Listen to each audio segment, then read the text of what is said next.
तर hello guys, मी कोमल आणि स्वागत आहे तुमचं माझ्या एका छोट्याशा मिनी व्लॉगमध्ये. इथे मी तुम्हाला पॅक झालेली दिसत असेल कारण मला थंडी वाजत होती. नंतर मी जॉबवरती गेले आणि ब्रेकला पण आले. इथे कोक पिताना दिसत असेल. जॉबवरून सुटल्यावरती मी साड्या घेण्यासाठी गेलते. येताना मी शूट नाही केलं कारण की खूप घाईत काम शेतलं आलते. मला ट्रेन पकडायची होती तर फायनली मला लेट झालंच, तर ट्रेन काय मिळाली नाही. मग साडी घेतली आणि मी हायवेला गेले. तिथे मला एका काकांची इको मिळाली आणि ते काका खूप छान होते. मला डायरेक्ट स्टेशनपर्यंत त्यांनी सोडलं कारण की त्यांना त्यांच्या मुलीला तिथे घ्यायला जायचं होतं.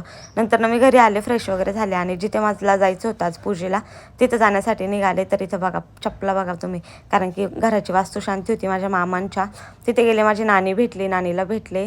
नंतर माझे काक्या वगैरे आलत्या, सगळ्या वहिनी वगैरे सगळ्यांना भेटले. नंतर पूजा वगैरेच्या पाया पडले आणि असं सुंदर पद्धतीने मामांनी घर परचेस केले. तळेगावमध्ये 1 BHK फ्लॅट घेतला त्यांनी आणि खूप सुंदर अशा बिल्डिंगमध्ये. सो इथं जेवणामध्ये हे काहीच होतं ते जेवण केलं आणि ही बिल्डिंग आहे मस्त अशी 6 मजली बिल्डिंग आहे आणि त्याच्यामध्ये त्यांचा सुंदर असा फ्लॅट झाला आहे. येताना ही फुलं दिसली, खूप सुंदर वाटत होती. नंतर पाहुणे आलेले घरी, पाहुणे म्हणजे घरचेच येथे दादाच्या पोरी येत्या आणि दादा वहिनी आणि इकडे आमचं हे गँग शीतल वगैरे.